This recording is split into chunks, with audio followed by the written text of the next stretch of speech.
Okay, Hare Krishna, everyone. Welcome to our weekly Sunday program.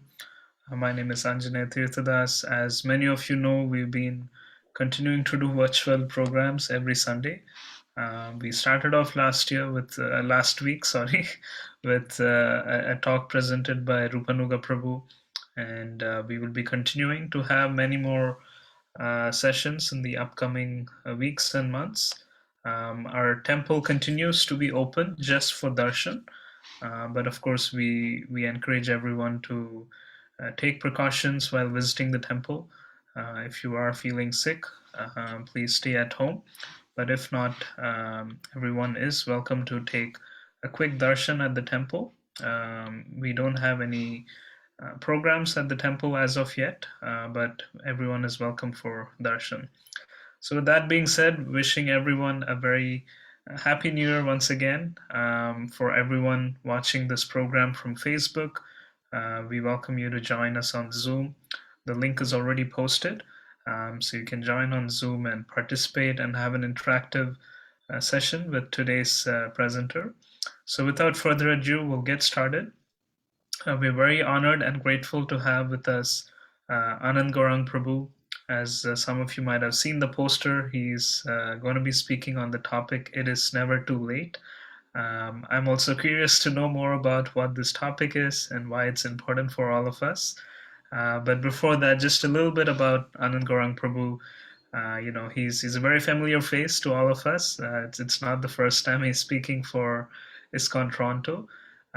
He very much actively presents various topics from the Bhagavad-Gita, Srimad Bhagavatam, on a regular basis. And even earlier this morning, he had a session at ISKCON Scarborough, and he's agreed to participate for ISKCON Toronto's virtual program today.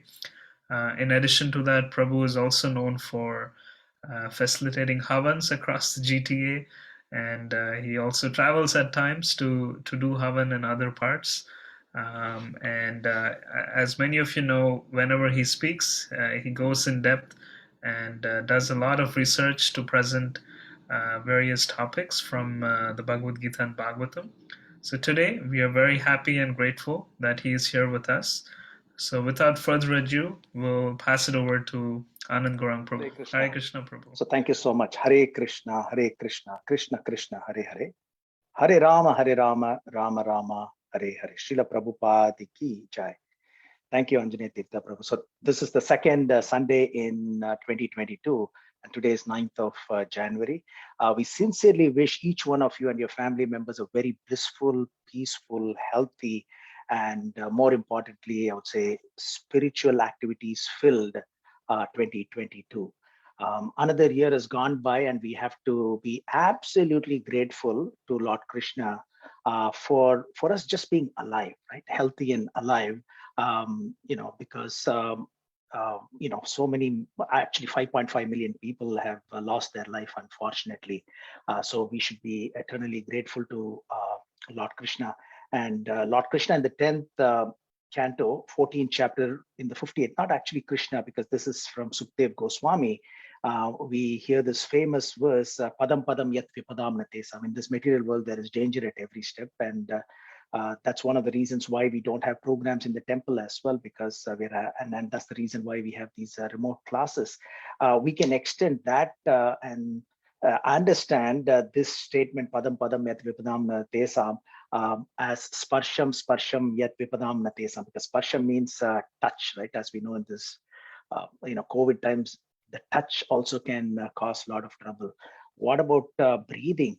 In the pranayama, we use the term of puraka, kumbhaka, and richaka. Puraka is inhalation, and then kumbhaka is holding the breath, and richaka is exhalation. So you can even say puraka yat vipadam natesam. So in this material world, there is danger even in every breath. So let's start off by showing our gratitude to the Supreme Personality of Godhead, Lord Krishna, Srimati Radharani, Chaitanya Mahaprabhu, Srila Prabhupada, and all the members of our Guru Parampara by chanting the Mangala Charan prayers. Om Ajnana Timirandasya Gyananjana Shalakaya Chakshurunmalita Mena Tasmai Shri Gurave Namaha. Shri Chaitanya Manobishtam Sthapitam Ena Bhutale Swayam Rupa Kathamayam Dadati Swapatantikam. Vandeham Shri Guru Shri Yutapatakamalam Shri Gurun Vaishnavam Shri Rupam Sagrajatam Sagagana Raghunatanvitam Tam Sajivam Sadvaitam Savadutam Parijana Sagitam Krishna Chaitanya Devam Shri Radha Krishna Padam Sagagana Lalita Shri Vishakanvitam Sha. Namo Om Vishnu Padaya Krishna Prastaya Bhutale Srimate Bhakti Vedanta Swami Niti Namine Namaste Saraswati Deve Gauravani Pracharine Nirvishesha Sunyavadi Paschata Dasitarine Mukam Karoti Vachalam Pangam Langayate Girimetrapata Mahamande Shri Gurun Dina Taranam Vancha Kalpatarubhyascha Kripa Sindhubhyevacha Patitanam Pavanebhyo Vaishnavebhyo Namo Namah Namo Mahavadanyaya Krishna Prema Pratayata Krishnaya Krishna Chaitanya Namine Gauratrise Namaha Namo Brahmanya Devaya Go Brahmanya Hitaya Jagatitaya Krishnaya Govindaya Namo Namah He Krishna Karuna Sindhu Dina Bandhu Jagatpate Gopesha Gopika Kanta Radha Kanta Namostute Tapta Kanchana Gaurange Radhe Vrindavaneshwari Vrishabhanu Sude Devi Pranamami Hari Priye Jai Shri Krishna Chaitanya Prabhu Nityananda Shri Advaita Gadadara Shri Vasidi Gaura Bhakta Vrinda Hare Krishna Krishna Krishna Hare Hare Hare Rama Rama Rama Hare Hare Srila Prabhupada Ki Jai. So this topic, it's a very important topic. It's never too late. So this is not to encourage lethargy or procrastination, right? Yeah, not to leave anything that should be done today with 100% effort to push it out on a later date. That's not what is the intent of this topic. So this is based on Bhagavad-Gita 2.772, where it is said, Antakalepi Brahma Nirvanam Richati. So if one is thus situated in the spiritual consciousness, even at the hour of death, one can enter into the kingdom of God. So even at the hour of death, one can enter into the kingdom of God. So this is right out of Bhagavad-Gita, that there is hope, there is chance if we missed it earlier, right? So all of us are in different levels of spiritual consciousness and progressing at different levels. So just like a GPS, when we are getting stuck in one area, wherever we are, it will point us to the right direction. So even if we are late, relatively speaking, with others, if we think that we are late, there is hope for all of us. So that's the topic that we are going to discuss today. And we know, as we just heard, another year has gone by, and we have to remind ourselves that our time is limited. It's not that it'll happen to someone else and not to us, right? So our time is limited on this planet Earth, and it's running out. Yes, time flies. If you say it's bad news that time flies, but the good news is you are the pilot. So bad news is time flies, but good news is you are the pilot. So we will pack in, as Anjane Tirtha Prabhu mentioned, that usually we like to pack in a lot of information. Some classes are very nice and easy, but today's class, we want to pack in a lot of spiritual punch into that, so we can get a lot out of this in the beginning of the new year. And so fasten your seatbelts on this fast journey that we will take through this next, say, 55 minutes about this topic, that it's never too late. So what I'll do is I'll be breaking this topic of it's never too late into three segments. One is time. What is time? Because when we say it's never too late, it's referencing time. So we'll break that out into three segments. One is time from our day-to-day standpoint or day-to-day perspective. Second is importance of time from the scriptural perspective. And the third is why it is not too late to achieve the desired result. So that's the topic. It's never too late. So the first segment, what I want to discuss with all of you is that time from our day-to-day standpoint, right? So we live in this world which is time-driven. So we live in a time-driven life. So time is critical element in our life. We cannot be without looking at the time or knowing about time or following what the time is, right? So for us to catch a flight, for us to catch a bus or a train, there is this departure time as well as arrival time. So time is so critical. Work, we start the work at a particular time. We start a meeting. Even today's class, we start at 5 o'clock. So there is a particular time. So, many people get paid by the hours, which is based on time. Life also, right? When somebody is born, time of birth, and somebody dies, time of death. And Lord Krishna discusses this in 8th chapter, Antakale Chamameva 8.5. Even if you're watching sports, because we're talking about the first segment, time from our day-to-day perspective, from sports perspective, If you're watching any game, it could be cricket, it could be basketball, baseball. Okay, if it's basketball, how many minutes are left in the quarter, or how many minutes are left in this half, if it's a soccer game, etc. Right? Even temples, the arati start time and end time, etc. So time is ubiquitous. Ubiquitous means it's everywhere. It's on the TV screen, it's on the computer monitors, it is in our watches, it's in our cell phone, it's in our laptops. Uh, so you cannot avoid knowing what time is it. Even if we try to avoid it, we are sort of controlled and managed by time. And time is unstoppable, right? So we know that from day-to-day standpoint, it's unidirectional. It flows forward only. So if you just imagine, as Prabhu mentioned, I travel a lot as well before the COVID time. And let's say I'm traveling to Singapore and I have a nice watch on my wrist. Just before I can take the flight in the Pearson airport, I'm extremely late. I got caught in traffic and I'm about to miss my flight. If I break my watch, does not matter. That's not going to stop the time, and everything is frozen so that I can go. The flight is waiting for me. So time keeps flowing, right? Moving forward. So even if it's not restricted by our gadget. So for example, a wall clock is there and the wall clock battery is dead. That particular gadget doesn't work, but that doesn't mean that the time stops, right? So nothing will stop the movement of time, which is always unidirectional, moving forward. So time is constant, right? So it moves at the same pace. Now, having said that, time seems to flow faster when we are liking something, when we are enjoying something.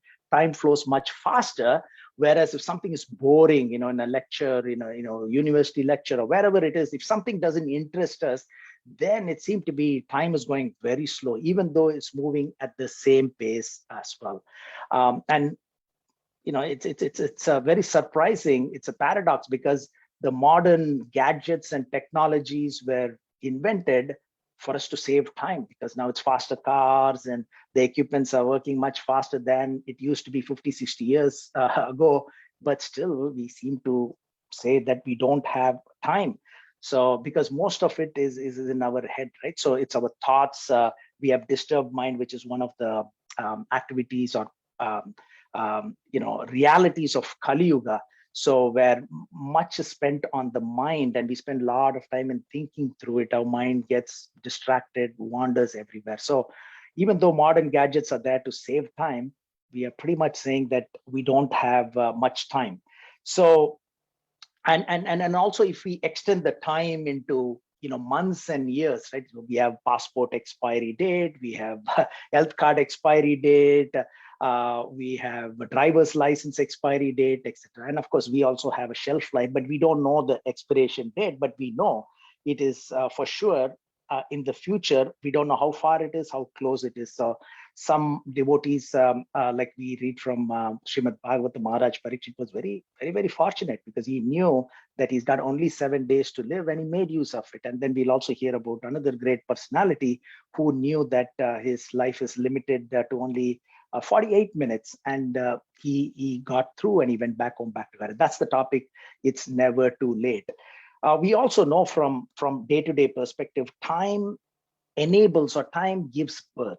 So how do we understand that? So say, for example, you plant a seed, then later on it grows into a plant.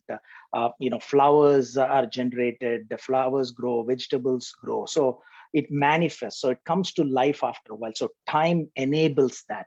So time also transforms, right? So it changes or transforms. A child is born, it goes through boyhood and then, adult, then old age, etc. Famous verse from Bhagavad-Gita, right? It talks about the soul going through from this dehinosmi neta dehe kaumaram yavanam jara tata dehantara prapti dhirastatra namutyate. So from boyhood to youth to old age, similarly, at the time of death, the soul moves on to another body. But in this context, the change also happens because of the time. And also we know time destroys, right? So you can say it guarantees destruction. We talked about this old age and death. So for all living entities, not just for human beings, but animals, birds, fishes, time also destroys non-living entities like buildings and computers and cars, after a while, it just gets destroyed or it's discarded because it's useless, right?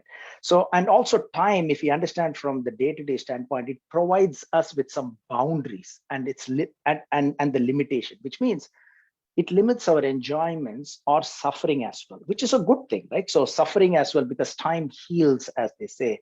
So it provides the boundaries and the limitations.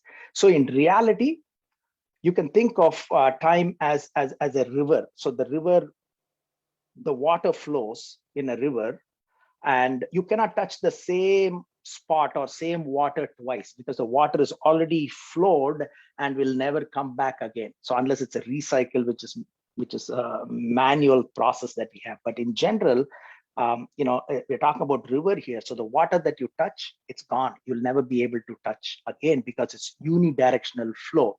And again, we all know time and tide wait for none. So even the tides, the waves in the ocean, it doesn't wait for anybody, right? So, and the moment lost is lost forever. So all the powerful persons in the world and with all the riches in their world, with them, billionaires, multi-billionaires, they cannot even get 1 second back. They cannot buy back a second that is lost. They can buy islands and buildings and maybe cities even, but they cannot buy the lost second, right? So, I mean, wealth, if you lose it, there is a chance of us getting back. A reputation, same thing, we can get it back. Status, there is a potential, but time, if it's gone forever. So time gives us the independence, right? So to use it how we want. So it's up to us.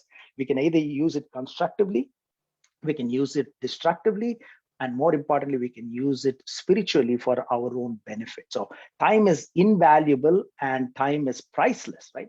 So when we say that, more examples from this material standpoint, somebody who fails in an exam, grade 11, I don't know how it works here, but in other countries like India, if they fail grade 11, they have to study grade 11 or 11th standard, as they call it, one more year. So, if you ask him the value of 1 year, he will be distraught, right? So that's the time is invaluable and priceless.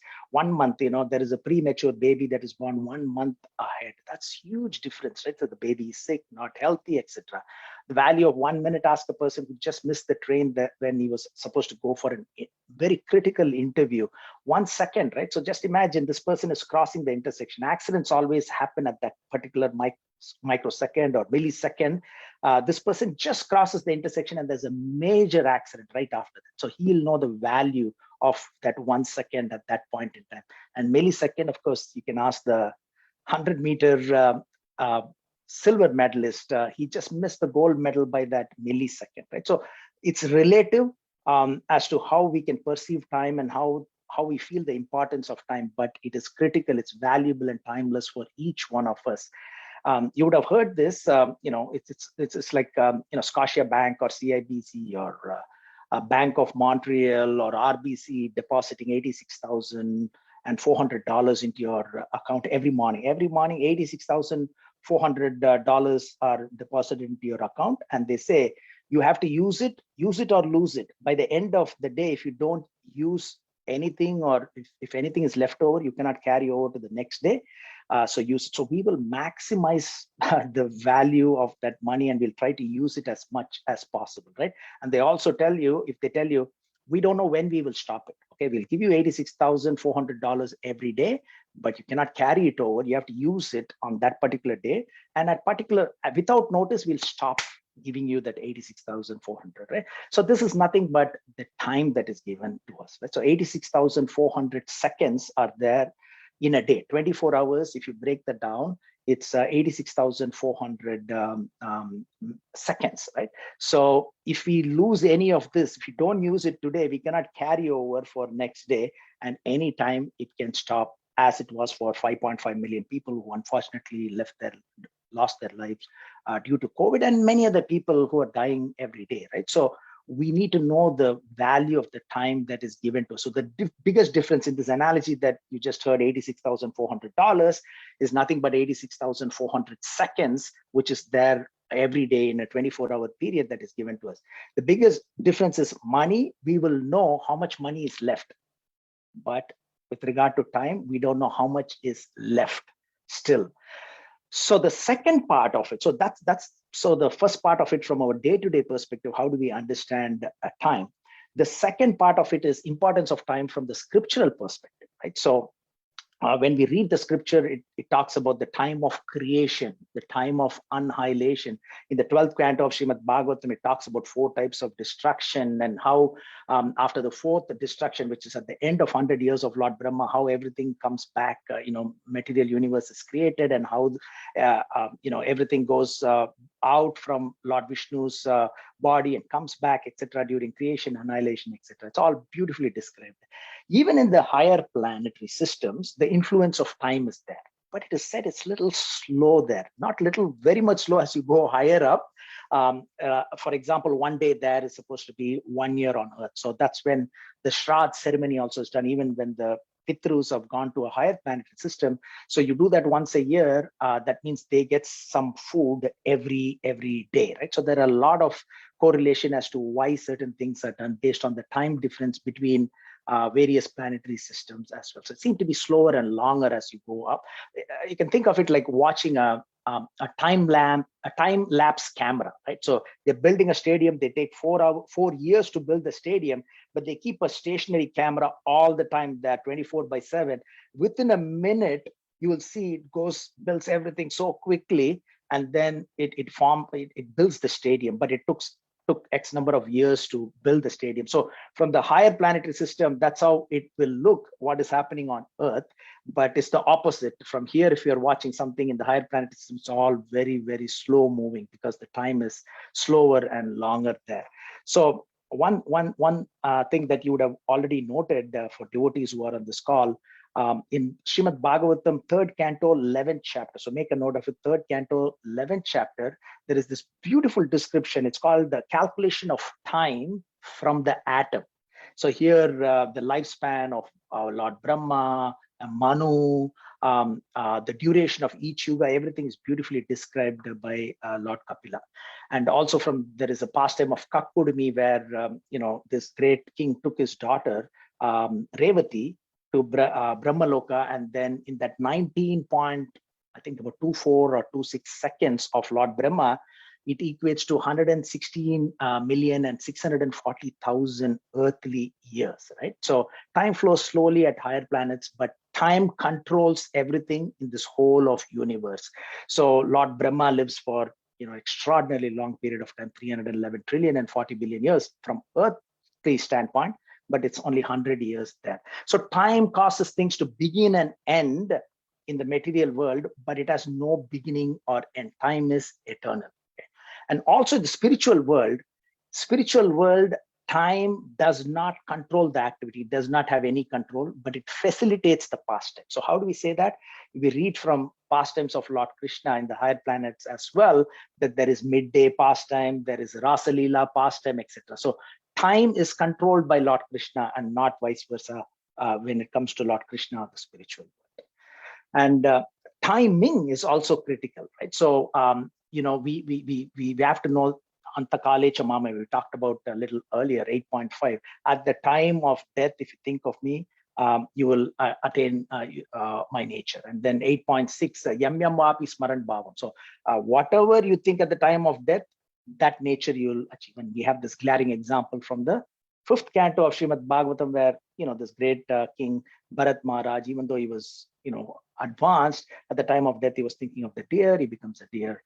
So that's an example. And also from the scriptural perspective, when you read Abhastamba Griha Sutra and other scriptures, it talks about the timing to do samskaras. Muhurta is about 48 minutes, right? So they'll say marriage muhurta. So the marriage is done at that particular point in time. So the importance of time from scripture is also there.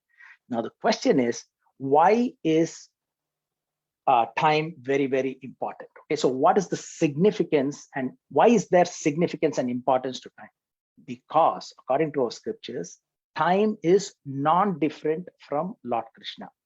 Time is sacred. Okay? So Lord Krishna teaches us in Bhagavad-Gita, not once, not twice, but 3 times that he is time. 10.30, 10.33, and then in the 11th chapter, where he's showing the Virat Rupa, we'll get to hear that in the next minute or so. In the 11th chapter, 32nd verse, also Krishna talks about that he is time. So kala kala yatam aham. So he's talking about among the subduers, I am time, and aham eva kshayo kala. I am also inexhaustible time. So that's in 10.33.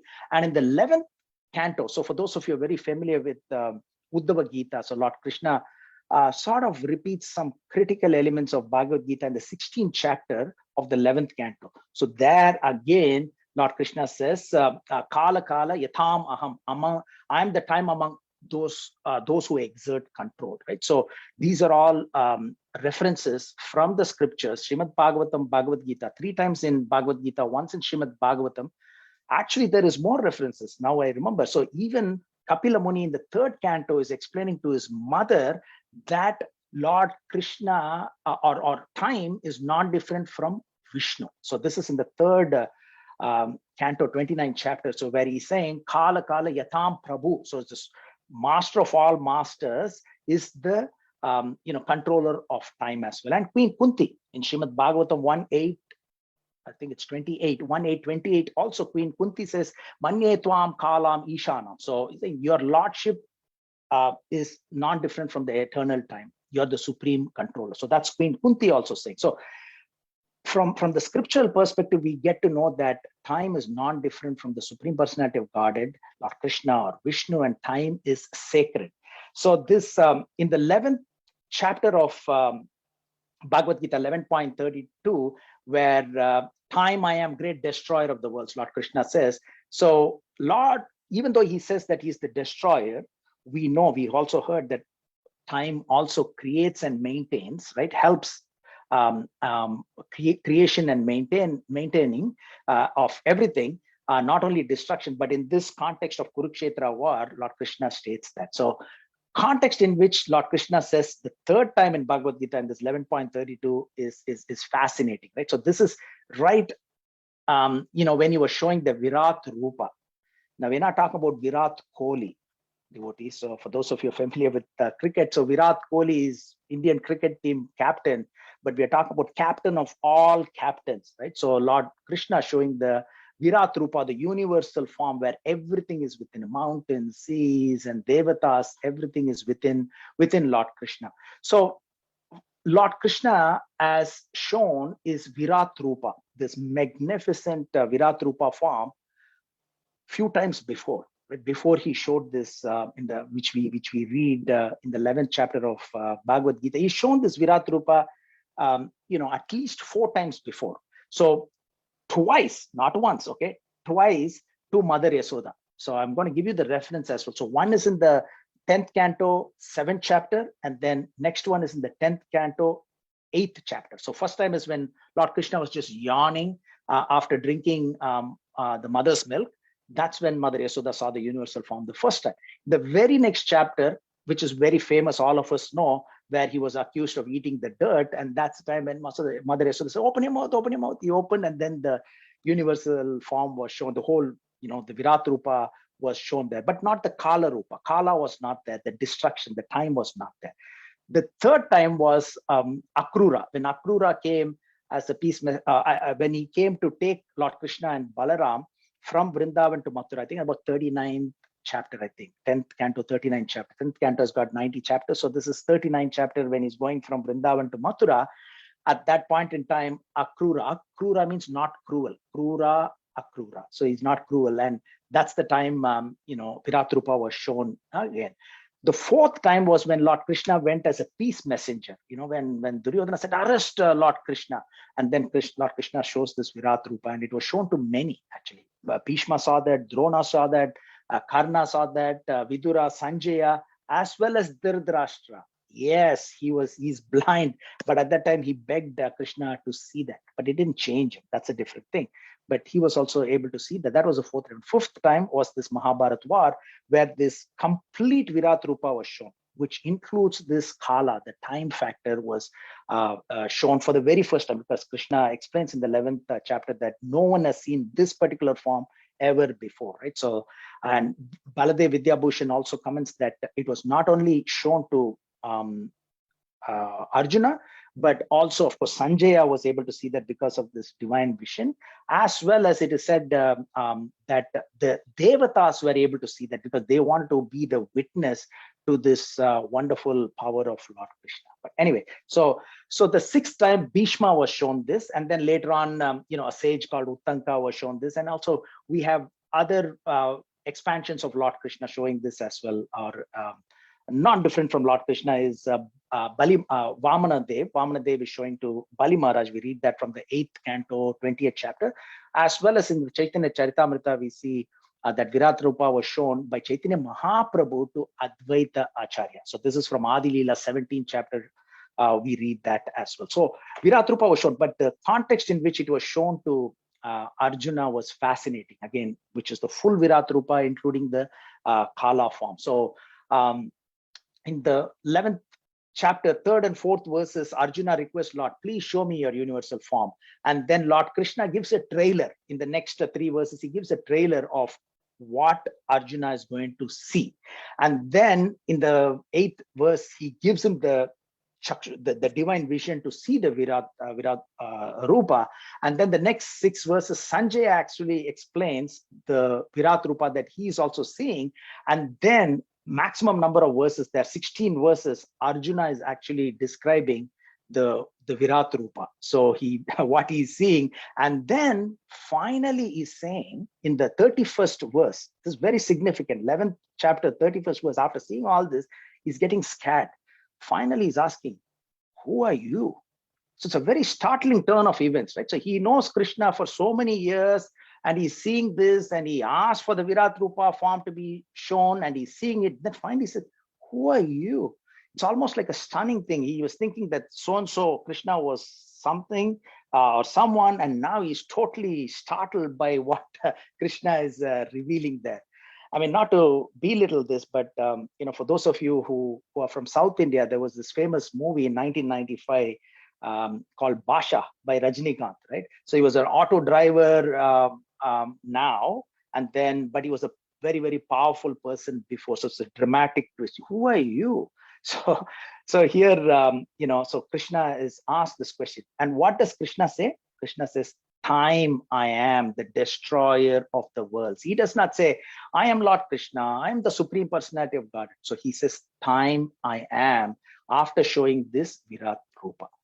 So the third part of what we want to cover today is why it is not too late to achieve the desired result. So we know that time is limited for all of us, and it's priceless. We should not waste it. It's absolutely, this is not to procrastinate what we should be doing today, in fact now. However, let's not give up the thinking that it's too late, so let's not do it at all, right? So it's better late than never, right? So it's never too late to get focused in God consciousness, and that's the topic that we are discussing today.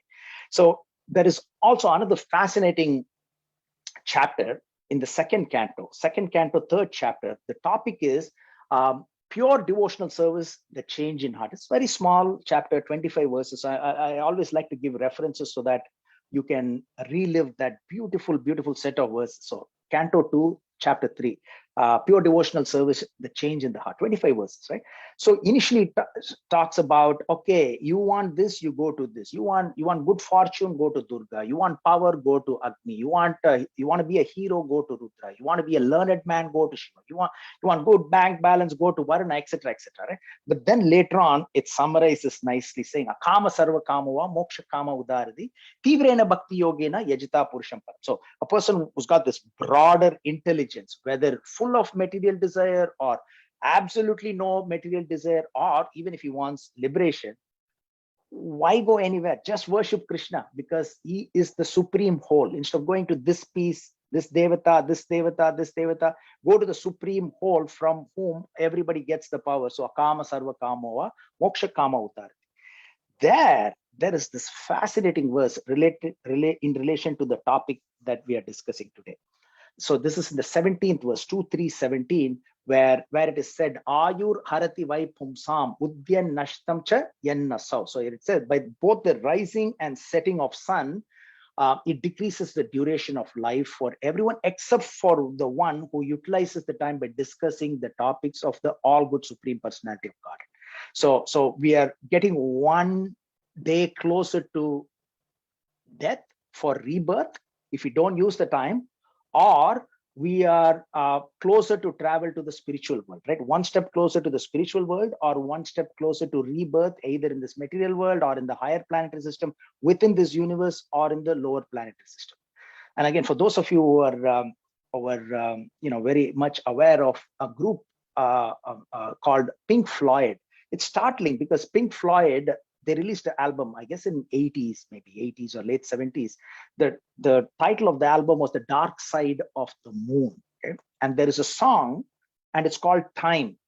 Guess what it says? With every rising and setting of sun, we are 1 day closer to death. So exactly reflects what is there in this 2-3-17. So hopefully this helps even the non-devotees who are hearing this. It will be a wake-up call because it's a reality, right? So we are one day closer to death with every rising and setting of sun. So that's in this second canto, third chapter.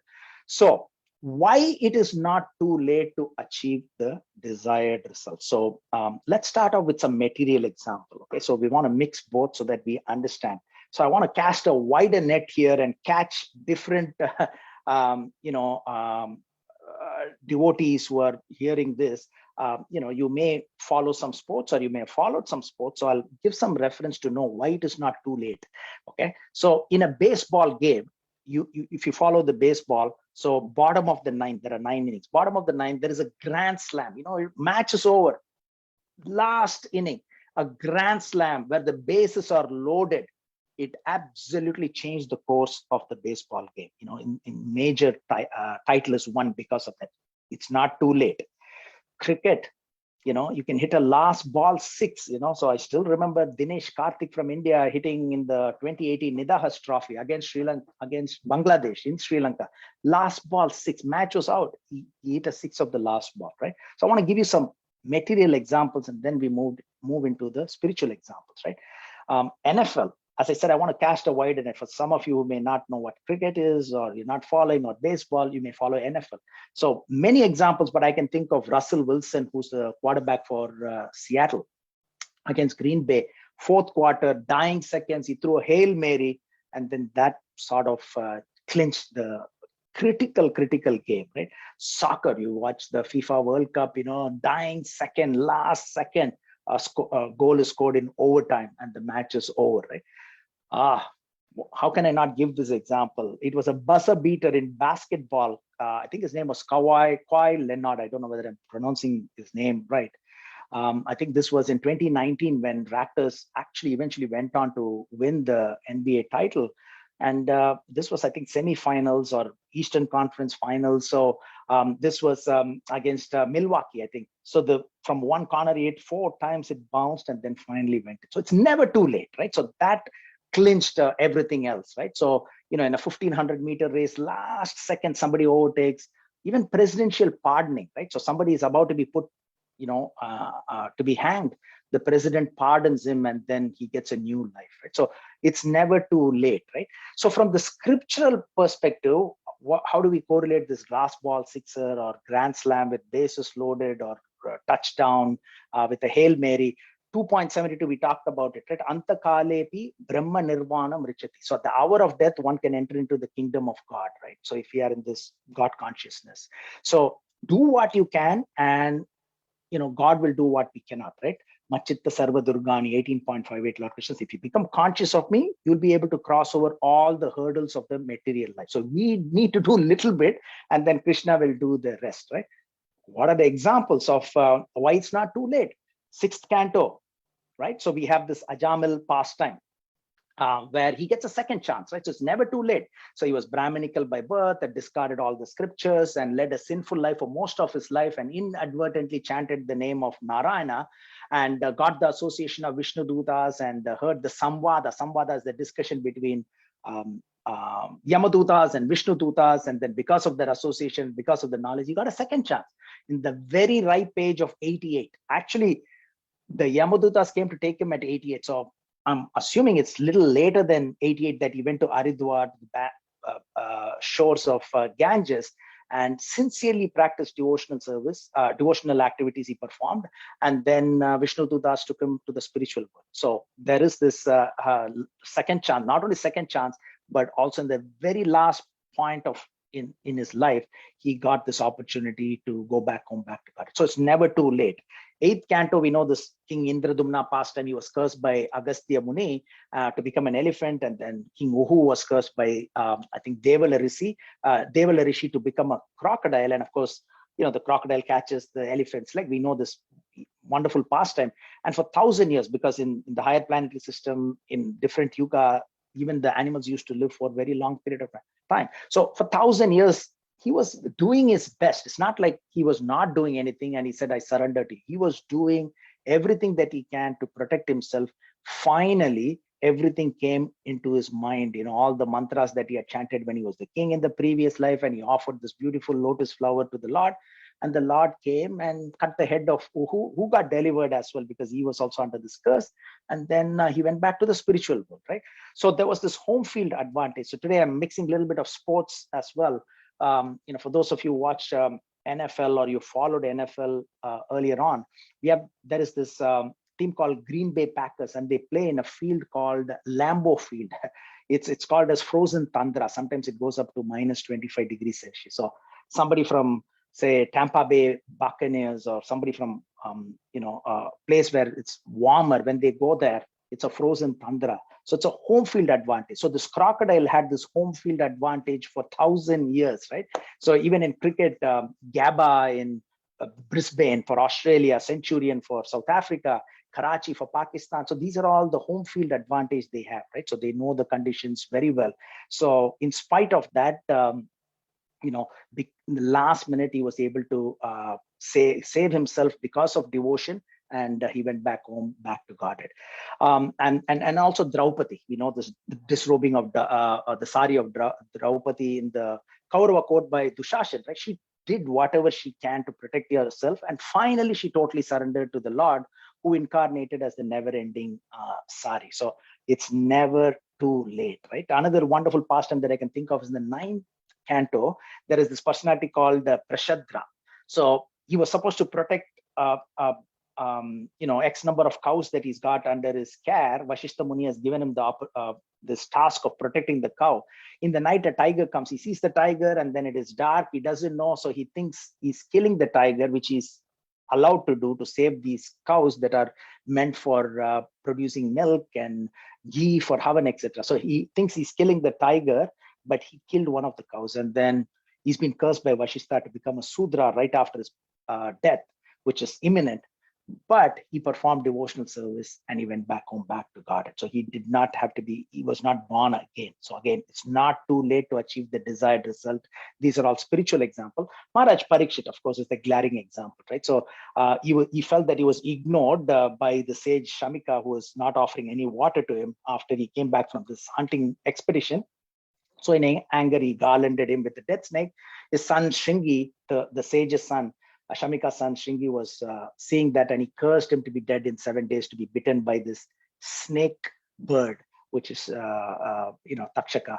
And then he spent 7 nights and 7 days without food and water, even though the whole incident started because of him being ignored when he was thirsty. And he heard all the 18,000 slokas, and because of him, we are all benefiting. And we are also, today's class, we are referring so much from Srimad Bhagavatam, and he went back home, back to God. So he did not enjoy the last 7 days in material comfort. I just have 7 days, let me enjoy myself, or let me say goodbye to all my other kings who are in the nearby kingdom. So that's not what he did, right? So Katwanga is another example. So Katwanga is another king. We covered this in the morning class as well. So he's a descendant of the sun god, okay, Vivaswan, and Bhagirath is also his ancestor, who brought Ganges river, or Ganga, and he's an ancestor of Lord Rama. So he's like sandwiched between great personalities. And this pastime is so important because Sukhdev Goswami is encouraging Maharaj Parikshit. You don't have to worry. You have 7 days. That's a lot of time. Don't think it's too less, because this personality had very less time. And Lord Krishna also instructs Uddhava in the Uddhava Gita about this great king Katvanga. So he's one of those kings who fought for the Devatas. Other kings are King Bharat, son of Dushmanta and Shakuntala, and then Muchukunda. There's a king called Raji, and of course Katwanga. They all fought. Just imagine, U.S. Army going to Iraq or Afghanistan to go and help the local country or the local government because the host country considers themselves not to be very powerful. So they bring these powerful entities to come and fight for them. Hence, the weaker country gets help from the stronger country. Now, these devatas are extraordinarily powerful compared to human beings, but they are requesting these kings to come and fight for them. So how extraordinary, these unconquerable, these kings should be there. So Katwanga helps in this great war that the devatas fought against the demons, and help the devatas win the war. And strangely, and then the devatas say, thank you so much. Thank you so much for helping us win this war. We are so grateful to you. Please ask us what you want. Whatever you want, wealth and kingdom and anything else that you want, please ask. It was a strange request. So he says, can I ask you for the boon? He said, yeah, please. Can I know how long will I live? Okay, this was a very strange. So his boon was a question that he had asked to get an answer from the devatas, right? So devatas, you can think of like an astrologers or weather forecasters. They can predict or prophesize, but they cannot change it. Okay, they cannot change the outcome. So how long will I live? So the devata says for a one moment. And our acharyas explained that the higher planetary system and how it works is that one moment from earthly perspective is 48 minutes. Okay, so one muhurta we call that. So with that information or that knowledge, he comes back instantaneously to earth and performs devotional service. So he did not say, let me again go and say goodbye in that 48 minutes to my friends, relatives, neighboring kings, etc., who are my allies. But he wanted to perform 100% devotional service to go back home, back to Godhead, right? So he had that 48 minutes. You can think of it like a movie, right? Like where typically there is this time bomb that is tied to the chest of a boy or a girl or a lady, and then it goes down, the clock starts, the LED timer goes down 120 seconds, 119 seconds, and then the hero or the bomb squad comes, and mystically they always cut the correct red color wire within the maze of wires, and the person is saved. So similarly, he had 48 minutes, 47 minutes, 46, and then what did he do? He cut the wires of material entanglement permanently with the scissor of devotional service. So that's what Katwanga did. He cut the wires of material entanglement permanently, not temporarily, permanently, with the scissor of devotional service. So thank God he didn't ask for the wealth or kingdom, because he would have gotten it and he would have enjoyed it probably for 48 minutes before he would have been dead, and again probably been born again, probably in the higher planetary system, because he helped the devatas a lot as well. So so we know Prahlad is said to have practiced this bhakti in his mother's home, Dhruva in his childhood, Ambarish Maharaj in his youth, Yayati in the very old age, because if you remember, he exchanged the youth with this old age with the youngest son. He enjoyed his life, but then he realized, what am I doing? Wasting my time. So many examples are there, right? And then Ajamil at the time. How did they do this? So this is a significant verse from Bhagavad-Gita, Bhagavad-Gita 4.24.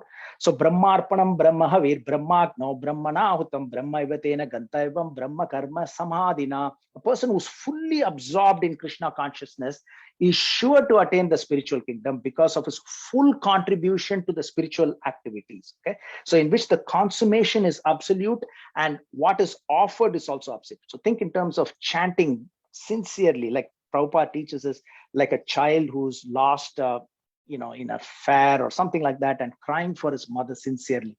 So the consummation is also absolute as that is offered. So if you're doing a yajna, when you're offering the ghee or havis, the consummation is absolute. What is being offered is the same, which is of the same spiritual nature as well. So it's very important when we're offering bhoga to the Lord, let's be in the consciousness of what we are doing and not wait for 15 minutes by checking some emails, etc. Right? So it's never too late, as long as one is in material terms, I can say 212 degree devotion. So I'll conclude that today's class with this 212-degree devotion. So we're saying the topic is it's never too late, but late is the last resort, okay? But will work only with the 212-degree attitude or devotion or mentality, right? Now, what do we mean by this 212 degree? I'm talking in Fahrenheit, okay? Not 100, not in Celsius, but in Fahrenheit. So below 32-degree Fahrenheit, it's ice, it's ice cube. So ice cube, when it is ice cube, still ice cubes, so it's below 32-degree Fahrenheit, okay? Now, if it reaches above 32-degree Fahrenheit, this ice melts and becomes liquid. It'll become cold, 38, 40, like that. Now, as the temperature increases to 211 degrees Celsius, water becomes very, very, very, very hot. At 212 degree Fahrenheit, the hot water turns into steam. Now, this is the steam that powers, power plants, petrochemical industry. For those of you who are in the medical field, doctors as well, you'll know about sterilization. That is as a result of the steam. Steam cleaning, some carpet cleaning. Sometimes when you do carpet cleaning, it's based on the steam that is generated, which is generated at 212 degree Fahrenheit, right? So that one critical degree, 211 to 212 degree, makes all the difference, okay? Vince Lombardi, again, I'm going to go to an example in NFL. Vince Lombardi is a Hall of Fame coach, right? So he said, inches make a champion. Okay, inches, that's what makes the champion. So our permanent change in life is dependent on the level of heat that we are choosing to apply in our own life. We're not doing it for anyone else, what we are applying for ourselves, right? So, wonderful devotees, that's what they do. In material terms, I'm saying this 212 degrees Celsius, but that's the difference, right? So 100% effort, as they say. So our mind, body, and spirit, all that major breakthrough is just one step away and will be missed without that one extra degree, that one extra effort that we need to put in the very end. That 1 degree in the earlier does not matter, but when we are late in the very end, that makes a significant difference, right? So again, I'd like to close this with one other example. So for those of you who may follow golf, I want to balance this, right? So for those of you who follow golf, there are usually you have 4 rounds of 18 holes, right? And there are 4 major tournaments. You have US Open, you have British Open, you have PGA Championship, and you have the Masters. Now, they've done some data analysis for the last 25 years, the winner and the runner-up, right? The difference is only just less than 3 holes, as they say, right? So it's a small difference, right? So it's almost like the margin of being a winner and a loser is just such a small difference, right? But the winner takes 78% of the prize money, whereas in comparison to the person who finishes second. Okay, so small difference in the end makes a big difference, which is the biggest difference, right? So the question is, are we committed to making the necessary sacrifices to get to go where we want to go? And where we want to go is this spiritual world. So so I would like to summarize what we covered today. So this is not to procrastinate or put off something what we can do today, or to be lazy in our spiritual dealings. However, it is better to be late than never. They say better late than to be called as late mister, right? So the key is Bhagavad-Gita 2.72. Antakalepi Brahma Nirvanam Richati. So if one is just situated, even in the hour of death, one can enter into the kingdom of God. So I broke this topic, it's never too late, into 3 segments. I'm just keeping an eye on the time, so we have a few more minutes. So into 3 segments. One is time from our day-to-day standpoint, and we talked about how we live a time-driven life. Flight, we have to be on time, work on time, meetings on time, sports also, when people watch, how many more minutes are there, how much time is left in the quarter, how much time is left in the half, and we know time is unstoppable. Time flows like a river. Once you touch the part of the water in a river, you will never be able to touch that water, same spot again, because it moves in unidirection. And time actually gives birth or enables birth. The seed, when you plant, after some time, it grows into a plant, flowers and vegetables go from there. Time also transforms, right? So a baby is becoming a boy, youth, old age, etc. So transforms, right? And time also destroys, right? Eventually, even non-living entities like buildings and cars, and of course, all human beings and animals, everybody will die. Time enables that. Time also provides the boundary, right? You cannot just keep enjoying something permanently. You like something, you eat, your stomach is full. That's it. It's time restricted. You cannot enjoy that more. So, and also, we talked about this example of $86,400 that is given by the bank to you, which will never be carried over, and they may stop at any given time. You want to use it every day to the maximum possible way. $86,400 is actually 86,400 seconds that we have, which is coming from the 24 hours that we are given every day. And importance of scriptures, time from the scriptural perspective, time as an impact everywhere in this material world, even though it's slower in the higher planetary system, up to Brahmaloka, down to the lower planetary system. Time does not have control in the spiritual world, because time is controlled by Lord Krishna, but it facilitates the pastimes, as we know, Rasa Leela in the night, evening pastime, midday pastimes, etc. And Lord Krishna talks about Antakale Chamame, the timing is important, 8.5, 8.6, Yam Yam Vapi, gave the example of Bharat Maharaj becoming a deer. And Lord Krishna says in Bhagavad-Gita 3 times, 10.30, 10.32, and 11th chapter also, and also in the Srimad Bhagavatam 11th canto, again and again, time I am the greatest destroyer, etc. And we also have Kapila Muni teaching is Mother Devahuti, that time is Lord Vishnu. So just reiterating the same thing. We also talked about Virat Rupa, where Kala Rupa was shown for the very first time to Arjuna, even though Virat Rupa was shown many times before. And then why it is not too late to achieve the desired result. And we gave many examples of sports where Grand Slam and home run and last ball sixer and buzzer beater, etc. And similarly from the scriptures, we talked about Ajamil. It was never too late. Gajendra was, never too late. In the very end, it changed the entire course of the entire outcome was changed, right? So instead of just losing the life as an elephant and being born probably as a human being or whatever in the next life, he went back to the spiritual world. Same thing with Draupadi. It's never too late. Prasidra, who killed the cow mistakenly thinking it's a tiger, he was destined to be born again as a human, but he performed devotional service sincerely, and then he went back home. Maharaj Parikshit, 7 days, more than enough time, way more than what Katwanga had, which was only 48 minutes. And then Brahmarpanam, Brahmahavi, Brahmagna, Brahmana, 4.24, right? So fully absorbed, full contribution. And we talked about this 212-degree attitude. So 32 degree Fahrenheit, the water is solid, nothing happens. Above 32 degrees, it melts, it becomes watery. At 211 degrees, it's boiling, but it's not steam. The crucial change is from 211 to 212, that final push. And that's what will make the difference, even if we are late. So one critical increase from 211 to 212 degrees. So inches make the champion. Major breakthrough is just one step away, and we'll miss that if we don't push ourselves. So are we committed to making the necessary sacrifices to get to the spiritual world? So that was the topic. So hopefully, we covered the topic the way that you were expecting it to be covered. So if you have any questions, we'll take the questions at this point in time. His Divine Grace A.C. Bhaktivedanta Swami Srila Prabhupada Ki Jai. Hare Krishna.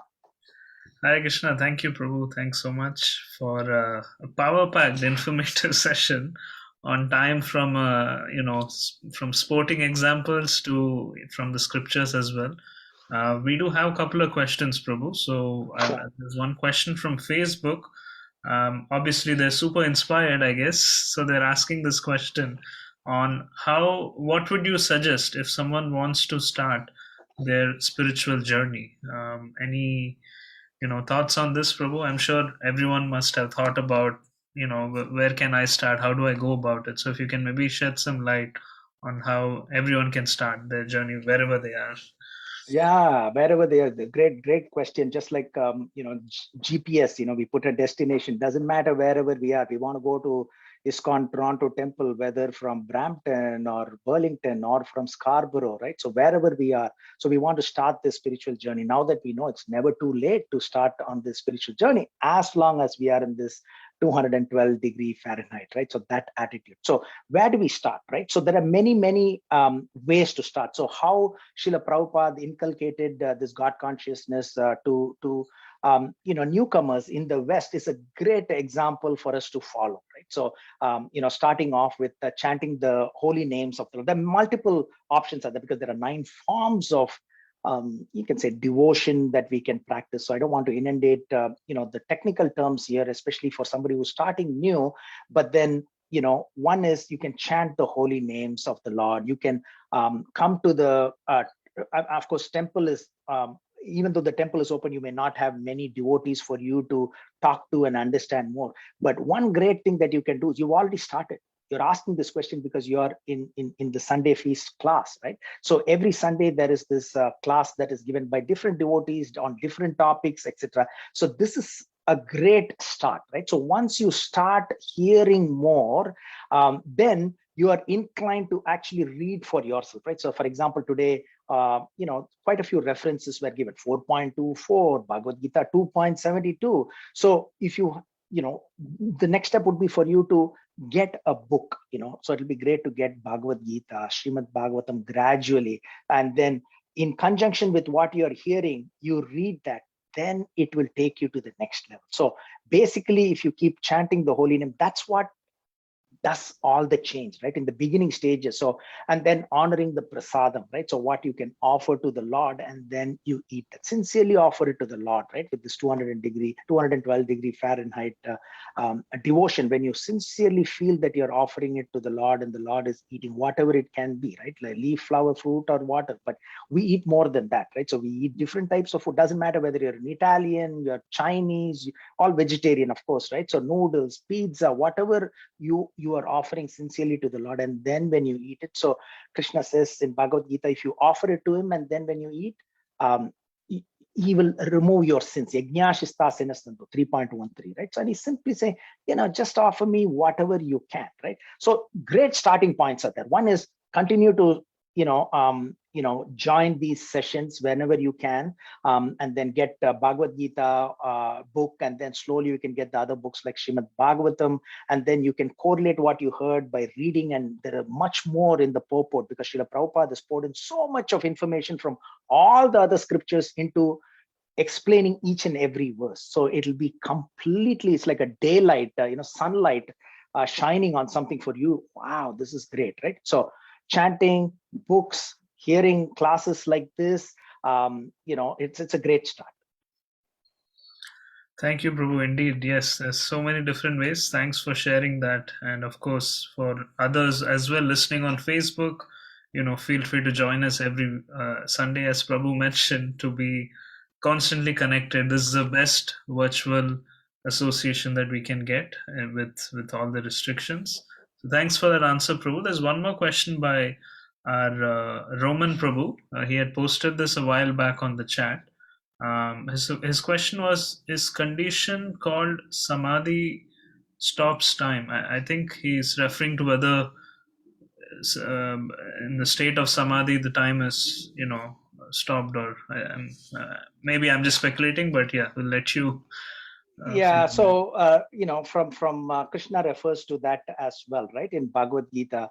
So Samadhi is a state where it can be referred in many different ways. One who's living but not living, so he's attained that perfection, state of perfection.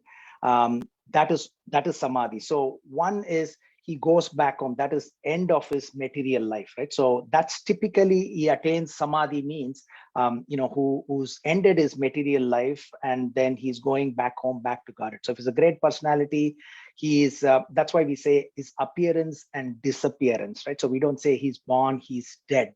Just like the sun appears in the morning and sun sets in the evening, sun is not born again in the east next day morning. It just appears to our vision. So these great personalities attain Samadhi because they choose the time of the exit from this material world, because they have completed the task that has been given to them by the Supreme Personality of Godhead.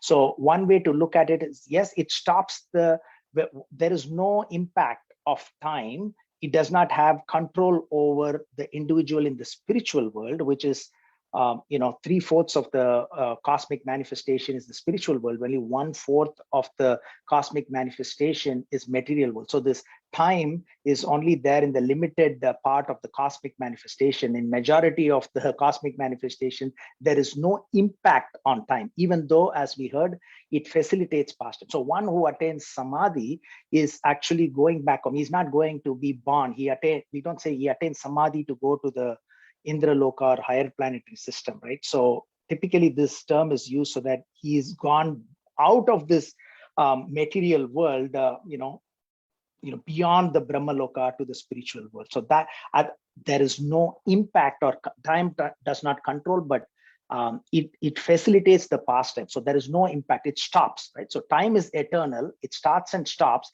So you can say that he disappeared at this time, but there is no influence of time for that great personality who's gone back to the spiritual world. That's one way to answer. So I'm not sure whether it answered the Prabhu's question. Yeah, thank you. Roman Prabhu, feel free to, if you want to further clarify, you can raise your hand or you can post on the chat. But I think we got a glimpse of what the answer is. Thanks for that, Anand Gaurang Prabhu. For others listening from Facebook or Zoom, if you have any question, feel free to post it on the chat. If not, I think we'll conclude today's session. But before that, Anand Gaurang Prabhu, I know you spoke on many examples on why it's never too late, and it's all about the small margin in making the difference, making the huge difference. Any quick concluding thoughts, Prabhu, and then we'll take a comment from Gayatri Mataji as well. Our time, the main thing is, we should all feel that it's already too late. That's right. What I would think, that it's not like, no, we can go at our own pace. Devotees always think it's already too late. We have not done enough. We should have done more, right? So especially in this, circumstance of what is happening with COVID and everything else, new variations coming up every day. So that should be our motivating factor, that time is running out. It's already late. Let's put the leg on the accelerator, as they say. Spiritual activities, let's do it for our own sake, right? So let's go into this 212-degree devotion, so that we don't want to be born, because even we are just into this 5,000 years in this Kali Yuga, and it's supposed to be lasting for 432,000 years, right? Now just imagine we die at some point, and then we do little good. Maybe we go to Indraloka, spend another 100,000 years there because the duration is long, example, and then we come back. By that time, Kali Yuga is ripened further. It's deteriorated further, because it just gradually deteriorates, right? We read from the 12th canto of Srimad Bhagavatam how it deteriorates further. So last thing you want is go somewhere and stay for a longer period of time, and then come back to earth and then go through this torture. Already we are going through this uncertainty of this multiple variations, and who knows what might be in store after 100,000 years, right? So now's the time, so this is our opportunity to, go back home, back to Godhead, with whatever we can do, and everything is given to us by His Divine Grace A.C. Bhaktivedanta Swami Srila Prabhupada. So we cannot complain, like everything is there. So it's up to us. Thank you, Prabhu. We're going to take I don't know if it's a question or a comment from Gayatri Mataji. This is what are the 9 forms of devotion, please?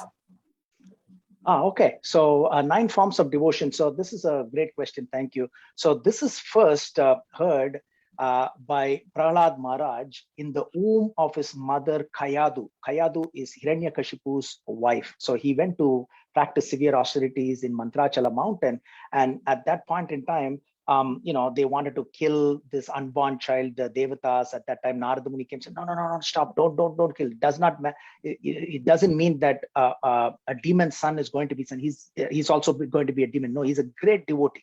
And he takes, Kayadu, the pregnant Kayadu, and he inculcates God consciousness into her. And Prahlad Maharaj, in the womb of his mother Kayadu heard everything. And that's the time when he heard the 9 forms of devotional service. And they are, and Shravanam, Kirtanam, Vishnu Smaranam, Pada Sevanam, Archanam, Mandanam, Dasyam, Sakyam, Atma Nivedanam. So those are the 9 forms. Now in English, Shravanam is hearing. Kirtanam is chanting, Shravanam, Kirtanam. Vishnu Smaranam is remembering the Lord, as Krishna, as Vishnu. So remembering. Shravanam, Kirtanam, Vishnu Smaranam. Pada Sevanam is serving the feet of the Lord. We can think of Lakshmi Devi always serving the feet of the Lord. Vishnu Smaranam, Shravanam, Kirtanam, Vishnu Smaranam, Pada Sevanam, Archanam, doing Archana. Vandanam, singing, praises, songs, verses, etc. Dasyam, becoming a servant. Dasyam, Sakyam, and friend, and Atma Nivedanam is offering everything, right? So we have examples of Bali Maharaj and Ambarish Maharaj, great personalities offering everything. So it does not mean that we have to follow all the 9 forms of devotional service, even if we are inclined to one fully with this 212-degree devotion, then one will be able to achieve the ultimate destination. How do we know this? Because in Chaitanya Charitamrita, it says, Shravanam, just by hearing Maharaj Parikshit went back to Godhead. Kirtanam, just by narrating the Srimad Bhagavatam, Sukdev Goswami attained the final destination. Shravanam, Vishnu Smaranam, thinking of Lord. Prahlad Maharaj was always thinking, when he's being pushed from the mountain, he's thinking, oh, that's Govardhan Hill, because time it continues, right? So everything, Vishnu Smaranam, Pada Sevanam, Lakshmi Devi, like that. Archanam is Prithu Maharaj, Vandanam, all the great verses, Akrura is, attain perfection. So like that, Dasyam, friend is, you can say, Arjuna, servant is Hanuman. Atma Nivedanam is Bali Maharaj and Ambarish Maharaj, etc. So those are the 9 forms of devotional service. So when you come to any ISKCON temple, or if you today, what we did was Shravanam, right? All of you, and including me, we were hearing these pastimes. So that by itself is purifying part of the devotional service. That's one form of devotional service. Thank you very much. Thank you very much. Of course, yes. Thank you very much. Thank you. Hare Krishna. Hare Krishna. Hare Krishna. Thank you, Gayatri Mataji. And at Anand Guru, we'll just take one last question, if that's okay. Yes. There's one by Kushal Prabhu. So he's asking, you spoke about japa, right? So his question is, how does japa help in worldly life? Can any benefits be experienced immediately? Yeah, absolutely. This is something that all of us have experienced, being, in Krishna consciousness for X number of years, right? So it's mystical, right? So mantra, japa is mantra, right? It delivers the mind, right? So we are so stressful, especially in this age, uncertain. Daughter went to school, college, didn't know what happened. Are we going to get COVID? Is my job going to be there? So the mind is always in turbulence, right? So this mantra means it frees up the mind. So the best thing that happens to us is that it calms the mind. So this is it's like almost like Tylenol. You have a leg pain, you take Tylenol, it's got an impact. It somehow knows how to go and take care of the leg pain there, or a wrist pain, right? So this mantra calms your mind. So basically, by the repetition of this mantra, because it is said it is non-different from Lord Krishna. So that's the beauty. So even Srila Prabhupada explains that if you keep chanting Coke, Coca-Cola or something, you're not going to, it's not going to quench your thirst. But this one is the name, Nama Chintamani Krishna Chaitanya Rasavigraha Purna Suddho Nitya Mukto Vinatva Nama Namino. So here it is said, the name of the Lord, the form of the Lord is non-different. And it is said that Kali Kali Nama Rupa Krishna Avatar Nama Aite Hai Sarva Jagat Nishtar. In this age of Kali, Lord Krishna is incarnated as this holy name. So when we chant this holy name, japa, in this case, Hare Krishna Mahamantra, because that is from the Vedas, that is given to us by Chaitanya Mahaprabhu, who's not different from Lord Krishna. So he's given that. So all we are doing is, my dear Lord. So Hare is the vocative form of Hara, Srimati Radharani, and Krishna is all beautiful, and reservoir of all pleasure is Rama. So when these 3 words, right? So it's beautifully arranged. 16 words are there, but these 3 words are spaced in different ways, put in different order. We get the maximum benefit. So when we keep chanting, our mind is actually controlled, right? So you will see the significant difference by continuously chanting this Hare Krishna Mahamantra. So it delivers the mind from all this jumping like a monkey going everywhere. Krishna also says, Arjuna says, Chanchalami Mana Krishna, right? In 6th chapter, he says, oh, I can even control the wind, but I cannot control the mind. Who can control the wind? Katrina and other hurricanes and everything. Who can control? Everybody will say, government say, go and hide, right?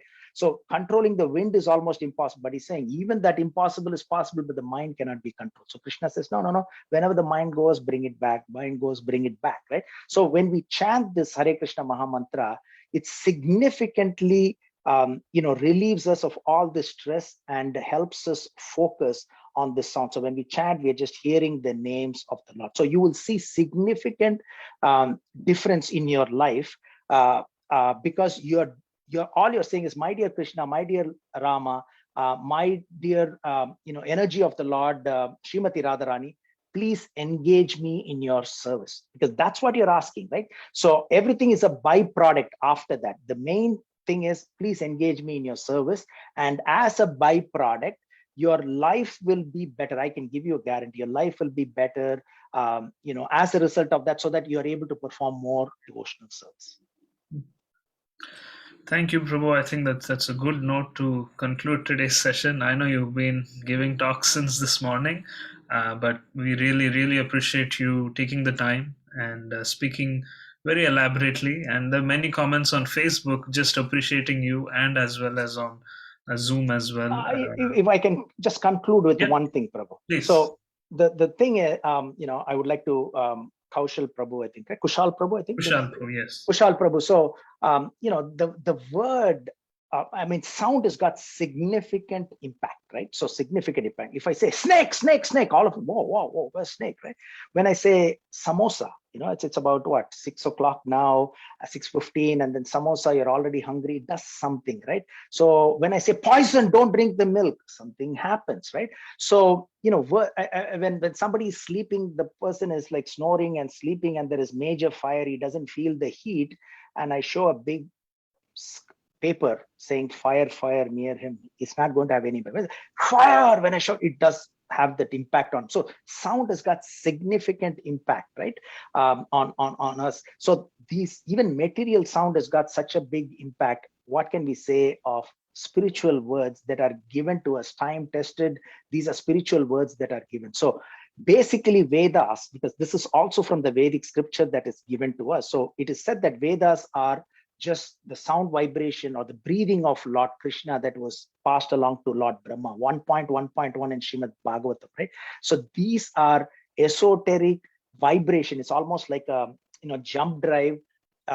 Great personalities get these vibrations and they give it to us, right? So we should know the value of that. And once we know the meaning, once we know the value of what we have that most of the people don't have, then things start happening. It's a placebo effect. Once you know the importance and the power of that, then it starts happening. Otherwise, it's just a sound, right? So we need that. That's the process, at least how we are trained and what Srila Prabhupada has given us. Sorry, I just wanted to add that. Thank you, Prabhupada. No, fantastic. I think it's a great addition. Thank you, Kushal Prabhu. Thanks for the good question. We could churn out so much more from Anand Gaurang Prabhu's talk today. Again, Prabhu, thanks a lot for taking this time. We hope to see you again very soon, virtually, of course, as we continue to have these programs. I see Gayatri Mataji's hand raised. Mataji, we won't take any questions, but if you have any quick comments, we'll encourage you to do that. Last week, I had asked about doing japa, one round, how to begin. So I was given the advice that to start with one round. So how do we progress? Could you tell me, please? Thank you. Okay, so how do we progress from one round, right? So yes. It's endless, right? So it depends on how much we want to dedicate to pleasing the Lord, because when you chant, you're pleasing the Lord and you're taking the protection from the Lord, right? So we always have time, especially when all of us or many of us are working from home. Especially, I'm not sure, Mother, whether you're working from home or not, but if you're working from home, you don't need to drive in the traffic. There is no driving in the snow or ice, nothing, right? So you save so much time. So we have way more time than what we used to have before. You can space your Yes. time during the day as well. So Yes.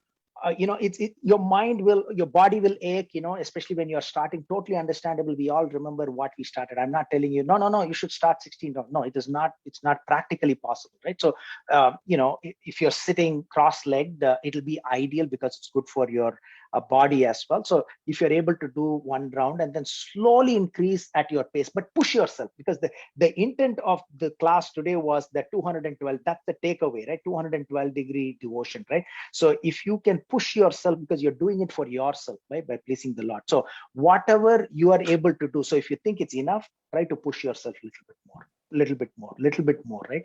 And you will see that you'll be able to breeze through this, and you'll be able to, when we used to chant 16 rounds, it was a challenge, 1.5 hours sitting through it, back will pain, etc. Then once we started doing 64 rounds, of course we don't do it every day, we cannot do it every day because of various reasons, but at least once a year minimum, let me be practically stating this, right? Once a year we do 64 rounds. Oh my God, after the 64 round day, next few days, 16 rounds is like, what? It's done 16 rounds, right? So when you push yourself higher, then this becomes easier, right? So you push yourself higher and higher, then one round becomes so easy when you're ready to go, when you're starting to do 5 rounds, etc. So it's up to you at your pace, but please, your mind and your body will say, oh, I think that's enough, I can't do it. That's the time when you push yourself to do more, because of so many uncertainties there, and because there is so much of value in this, we need to push ourselves more. On Ekadashi day, how many rounds is advised on Ekadashi day? So again, usually devotees chant more rounds during Ekadasi, because that's the day that is meant for, it's like multiple times more purification happens, right? So there is more austerity. It's a voluntary, we go through voluntary austerity, right? So somebody will go to a gym and they will do all this exercise to lose weight. Okay, that's one type of austerity, right? Material austerity. But the spiritual austerity is, you have everything at your disposal. You have the food, everything is there, even grains are there, but you force yourself. So voluntary, you're voluntarily moving away from what you can indulge in, right? So whatever you can do during the Ekadasi. So typically devotees chant more than 16 rounds. So because you're chanting, in the beginning stages, less rounds. So push yourself to do more. I'm not saying how many, I'm not here to tell you that. So it's what you can do more than what your mind and your body tells you to do, especially on Ekadasi. Thank you very much. Okay, no problem. Thank you, Prabhu. Thanks once again. I know we said we won't take any questions, but thanks for accommodating that. Again, Prabhu, I think we'll conclude for the day. We went a little over time, but they were really good and useful, questions and answers as well. Thanks a lot, Prabhu. We'll hope to see you again. And for everyone else watching from Facebook, the link is posted. Someone asked, where is the link to join Zoom? So the link is posted on the video description. You can join that next week. So all our events organized by ISKCON Toronto is used, we use the same Zoom link. So you can all participate from that. Like I said, we'll continue with our weekly programs every Sunday starting at 5 p.m. So we will see you all again next week. Until then, stay safe, and we'll see you soon. Hare Krishna. Thank you so much again, Prabhu. Hare Krishna.